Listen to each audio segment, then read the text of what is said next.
محمد الرسول اللہ صلی اللہ علیہ وسلم کی محبتوں کی بدولت، پیارے نبی علیہ الصلوۃ والسلام کی دل کی ان دھڑکنوں کی بدولت جو امت کے لیے ہمہ وقت درد مند رہتی تھی، اللہ نے دیکھا کہ میرا محبوب پریشان ہو رہے ہیں صلی اللہ علیہ وسلم، ان کو تکلیف پہنچ رہی کہ میری امت کے لوگ نہ سحری اور افطاری میں وقت نہیں نکال پاتے، ہم کو افطاری بھی عطا کر دی، سحری بھی عطا کر دی، رات بھر بھی عطا کر دی، اور پھر یہ نماز تراویح جس کا آج کل کچھ لوگوں نے تماشا بنایا، کئیوں نے ابھی 6 دن کا قرآن ختم کروا دیا، اب یہ 6 دن کے بعد یہ جو نوجوان ساری رات سڑکوں پر پھریں گے، اب 6 دن کے بعد جنہوں نے یہ بات بنا لی کہ ہم نے قرآن سن لیا اب ہم تراویح پڑھنے نہیں جائیں گے، میں ان ملاؤں سے پوچھتا ہوں جو 6 دن کا قرآن سنانے کے لیے کمر بستہ ہیں صرف چند چندے کے سکوں کے لیے، کہ نماز تراویح وہ نماز ہے جس کے ایک سجدے پر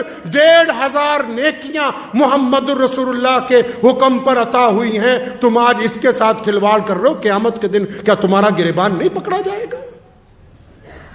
پکڑا نہیں جائے گا؟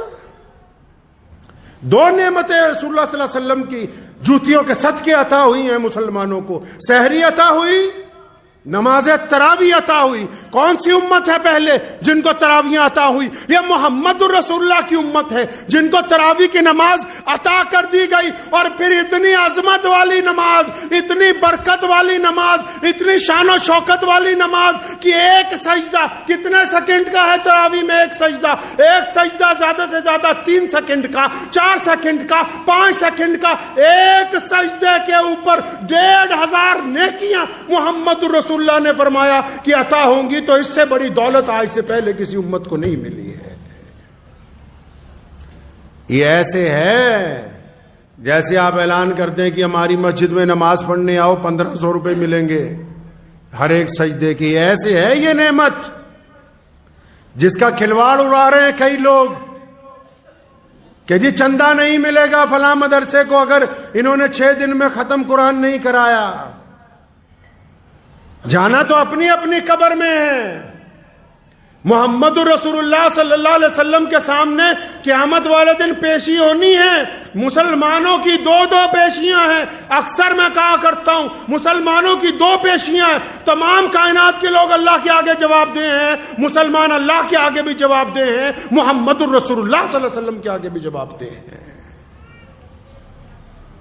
2 نعمتیں اللہ تبارک و تعالیٰ نے کتنی خوبصورت عطا فرمائی، کتنی پیاری نعمتیں، سحری عطا فرما دی، اور اس کے بعد نماز تراویح عطا فرما دی۔ اتنی بڑی نعمت کی ہر سجدے پہ یار 1500 نیکیاں، ہر ایک سجدے پہ 1500 نیکیاں، 40-45 منٹ میں ایک پارہ مکمل ہو جاتا ہے، ہر ایک سجدے پہ نیکیاں، کندھے سے کندھا جوڑ کے کھڑے ہونے پر نیکیاں، امام کا کہنا ماننے پر نیکیاں، امام کے پیچھے رکوع اور سجدہ کرنے کی نیکیاں، اجتماعیت کو برقرار کرنے کی نیکیاں۔ رمضان المبارک میں اس سے بڑی عظمت اور ہو کیا سکتی ہے مسلمانوں کے لیے؟ اور ان بیبیوں کو بھی کہتا ہوں جو صبح سے شام سحری اور افطاری گھر میں بنا رہی ہیں، بہترین کھانے کھلا رہی ہیں، لیکن اگر تراویح نہیں پڑھتی تو پھر ابھی انہوں نے رمضان کو نہیں پایا۔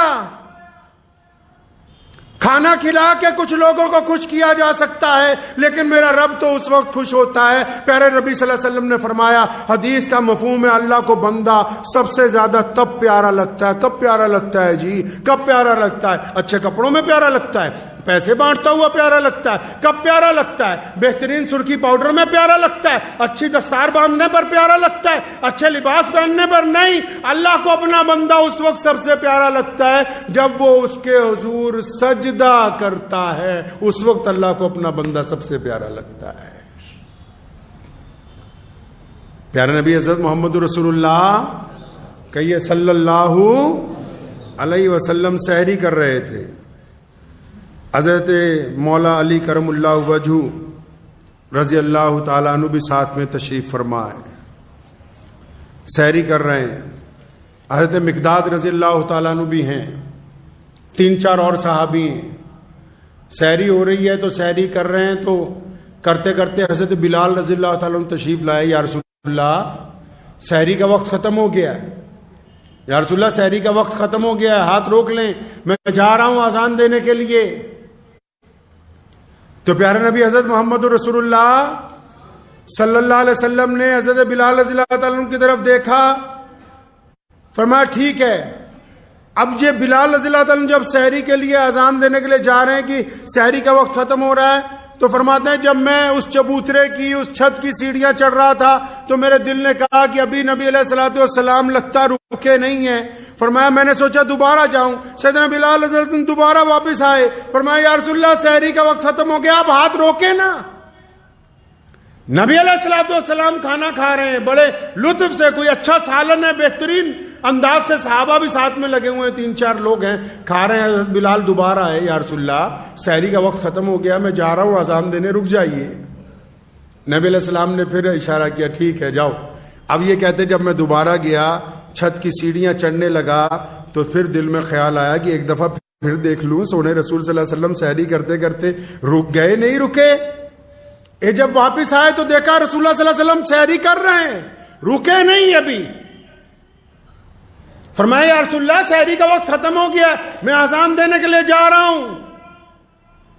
تو فرمایا ٹھیک ہے جاؤ. جب یہ چلے گئے تیسری مرتبہ فرماتے ہیں کہ میرے دل میں خیال آیا بلال ایک بار اور دیکھ لے. جب پھر واپس آئے تو دیکھا نبی علیہ الصلوۃ والسلام سحری کر رہے ہیں. فرمایا یا رسول اللہ سحری کا وقت ختم ہو گیا، اذان کا وقت ہو رہا ہے، میں جا رہا ہوں.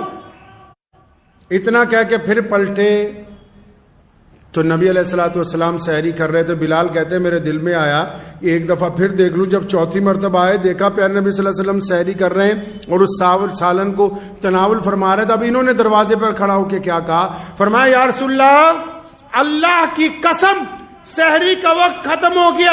محمد رسول اللہ نے ہاتھ روکا، فرمایا اللہ نے تیری بس اب قسم کی لاج رکھ لی. مولا علی نے فرمایا بلال خدا کی قسم کہ محمد رسول اللہ جس وقت تک کھاتے رہتے صبح ہو نہیں سکتی تھی. یہ شان نبوت ہے کہ جب تک یہ سحری کرتے رہتے اس وقت تک صبح نہیں ہو سکتی تھی، کیونکہ تو نے اب اللہ کی قسم کھا لی. تیری لاج کی وجہ سے رسول اللہ نے ہاتھ روک لیا.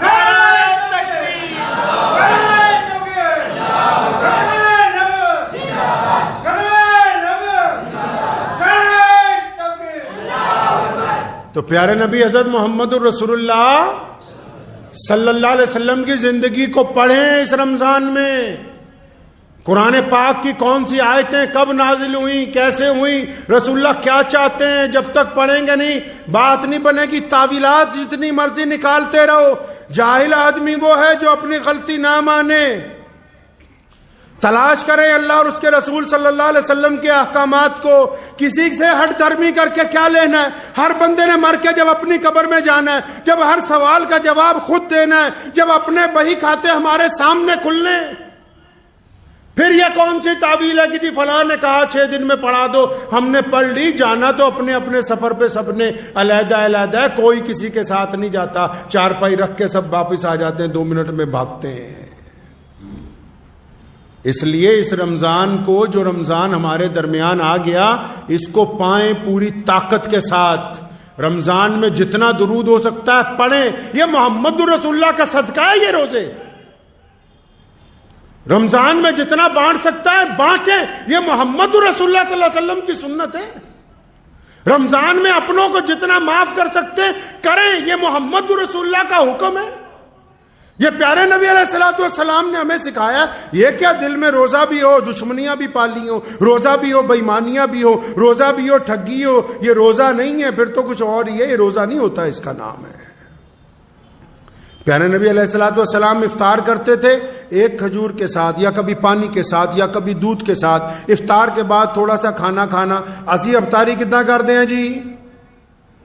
اسی کتنا کرتے ہیں افطاری کہ 5-7 سدھے گلاس کوکا کولا دے اندر، آدھا کلو مرغا، تھوڑی جی بریانی، تھوڑا جا قورمہ، 2-4 فروٹ. تو افطاری کردے کردے عشاء کی نماز کے وقت یہ حالت ہو جاتی ہے آدھے سوچتے بھی تراویح پڑھنی ہے کہ نہیں پڑھنی ہے نہیں پتہ لگ رہا. آج رمضان بلا شبہ اللہ نے اس مہینے میں بڑی نعمتیں عطا فرمائی ہیں، لیکن ان نعمتوں کا استعمال ان کے طریقے کے مطابق ہونا چاہیے. کھانے میں اتنا لطف نہیں آتا ہے جتنا کھلانے میں آتا ہے. ہمارے نبی علیہ الصلوۃ والسلام کا طریقہ تھا، جب کوئی چیز آتی تھی بڑے بانٹتے تھے اس کو. کھانے میں اتنا نہیں لطف آتا ہے جتنا دوسروں کو کھلانے میں آتا ہے. بدلہ لینے میں وہ مزہ نہیں ہے جو معاف کر دینے میں ہے.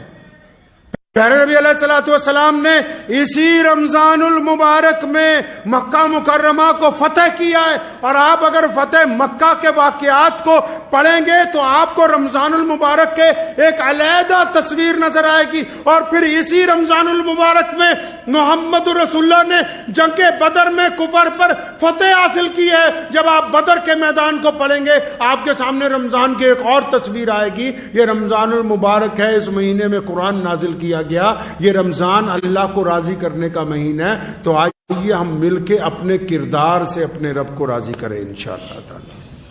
کریں گے انشاءاللہ تعالی.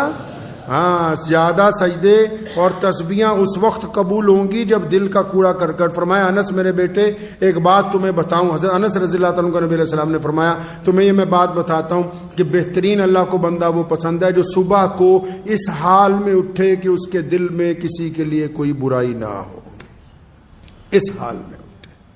ٹھیک ہے, بہت سارے جھگڑے ہیں, بہت ساری ناراضگیاں ہیں, بہت ساری غیبتیں ہیں, بہت سارے آپ پہ الزامات لگے, چھوڑ دیجئے. آپ ان کو اللہ کے واسطے معاف کیجئے, اللہ آپ کو معاف فرما دیں گے. معاف کرنے کا جذبہ پیدا کریں, اور اگر آپ معاف کرنے کا جذبہ رکھیں گے اللہ آپ کو اس کی نعمتیں عطا فرمائیں گے, اس کا بھی اجر عطا فرمائیں گے. دعا کیجئے. وقت بھی ہو گیا. اللہ تعالیٰ مجھے بھی اور آپ سب کو بھی ان باتوں پہ عمل کی توفیق عطا فرمائے. وآخر دعوانا ان الحمد للہ رب العالمین.